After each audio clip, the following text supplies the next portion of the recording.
Pada tanggal 26 Juli 1956, Gamal Abdel Nasser menutup terusan Suez.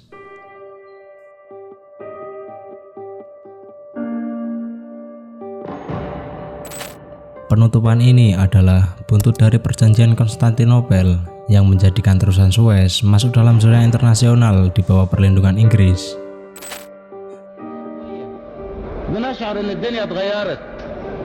اما بتطلع الاذاعه البريطانيه وبتقول ان جمال عبد الناصر كلب مثلا زي ما قالوا بنقول لهم وانتوا ولاد 60 كلب.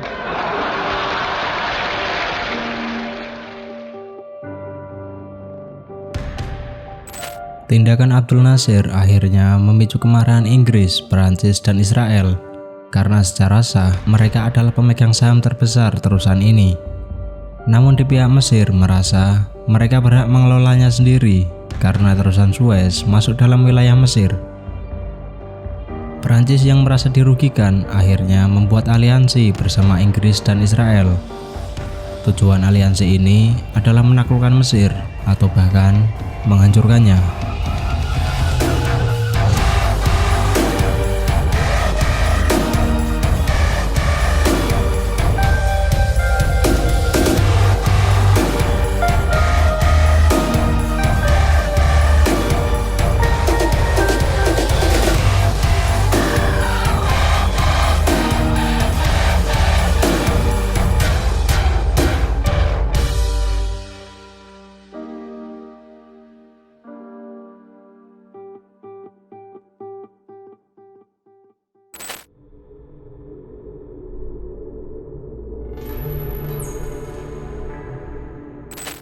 Sebelum dibuka terusan Suez, negara Eropa harus memutari benua Afrika untuk menjangkau daerah jajahannya di Asia.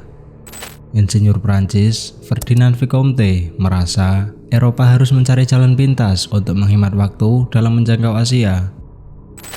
Ferdinand saat itu merasa daratan genting Suez harus digali agar bisa dilalui kapal Eropa. Akhirnya, pembangunan terusan Suez dimulai pada tahun 1859 dengan Mesir sebagai pengelola dan Prancis sebagai pemilik saham. Inggris yang saat itu memiliki wilayah jajahan di Asia dan Australia merasa terusan Suez adalah opsi yang menarik. Karena dengan terusan ini, Inggris dapat memangkas perjalanan kapal dagang dari wilayah jajahannya. Akhirnya, Inggris memutuskan untuk membeli sebagian besar saham terusan Suez pada tahun 1875. Pada tahun 1882, Inggris menginvasi Mesir untuk mengelola terusan Suez secara langsung. Namun pihak Ottoman saat itu menolak tindakan Inggris. Akhirnya disepakati perjanjian Konstantinopel yang menjadikan terusan Suez masuk dalam zona internasional di bawah perlindungan Inggris.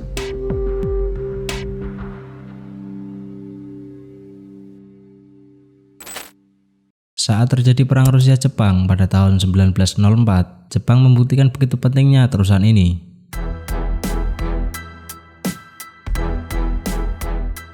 Saat itu, Jepang menghubungi Inggris untuk tidak mengizinkan armada Baltik Rusia melewati terusan ini. Alhasil, armada Baltik Rusia harus memutari Afrika untuk memberikan bantuan di Pasifik. Perjalanan ini memberikan banyak waktu kepada Jepang untuk memperkuat pasukannya di Pasifik. Akhirnya, Jepang dapat memenangkan pertempuran dengan Rusia pada tahun 1905. Pada Perang Dunia Pertama, Jerman dan Ottoman berusaha merebut terusan Suez. Karena saat itu, Inggris tidak mengizinkan kapal nol sekutu melewati terusan Suez.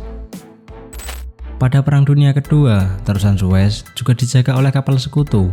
Terlebih lagi pada saat kampanye Afrika Utara, terusan ini seolah menjadi wilayah paling penting yang harus dijaga dan diamankan.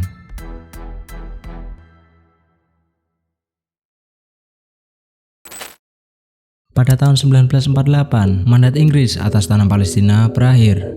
Inggris memutuskan untuk menarik pasukannya dari Palestina. Namun saat itu, deklarasi negara Israel ditentang oleh Liga Arab. Israel juga terlibat sengketa di perbatasan negaranya. Negosiasi perdamaian antara Israel dan Liga Arab gagal. Akhirnya, Perang Arab-Israel pecah pada tahun 1948. During long years of unrest, it was Britain who held the international mandate. The task was thankless and difficult, with British troops and police employed in maintaining order. These pictures recall and document that uneasy period. When Britain relinquished the mandate, a short but violent conflict between Israel and Egypt in 1948 ended in an armistice which has never blossomed into a peace.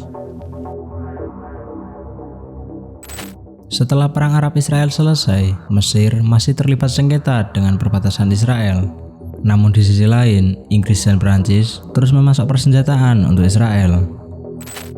Tindakan ini akhirnya memancing kemarahan Mesir, dan akhirnya pada tahun 1956, Presiden Mesir Gamal Abdel Nasser dengan sepihak menutup terusan Suez.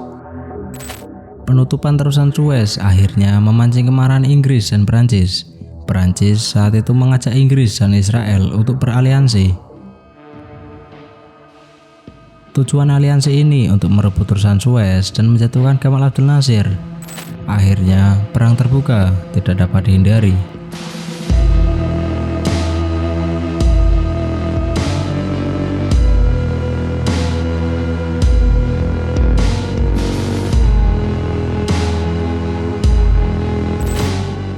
As the air assault continues, other naval units are taking part in the occupation of Port Said. Inside the town, resistance hardens, and there are sharp clashes before Port Said is under control. The Allied forces confine themselves to dealing with the Egyptian army. They have instructions to spare life and preserve property as far as possible.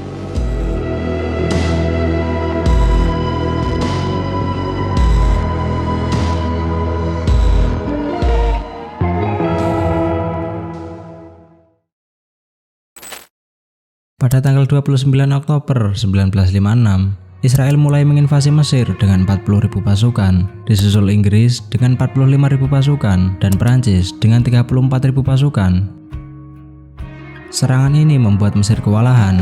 Dengan kekuatan 70.000 pasukan, Mesir tidak bisa menahan laju invasi dari musuhnya. Akhirnya, terusan Suez dapat dikuasai dengan mudah, dan Mesir harus menerima kekalahan.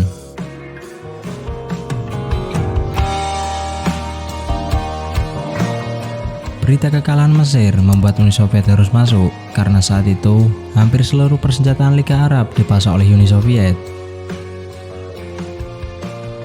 Melihat ultimatum dari Soviet, membuat Amerika tidak tinggal diam. Amerika saat itu khawatir akan terjadi perang dengan skala lebih besar dengan Uni Soviet. Presiden Amerika saat itu, Eisenhower, memerintahkan Inggris, Prancis, dan Israel untuk mundur. Dan akhirnya mereka menarik pasukannya pada tanggal 22 Desember 1956.